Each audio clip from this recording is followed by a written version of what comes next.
కనులు వేరు చూపులు ఒకటే, తలలు వేరు తలపులు ఒకటే, పంచుకున్న ప్రాణం ఒకటే.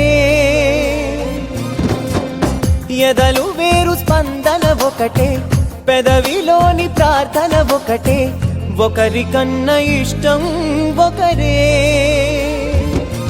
కంగారై ఎవరున్నా ప్రతి కన్ను చెమ్మగిల్లేను, కన్నీరై ఎవరున్నా 10 చేతులొచ్చి తుడిచేను.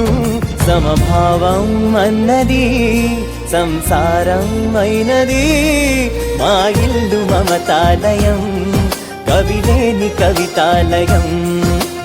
అందమైన కలల కుటీరం, అమృతాలు కురిసే తీరం, మా ఇల్లు ప్రేమాలయం, దేవుళ్ళ జన్మాలయం.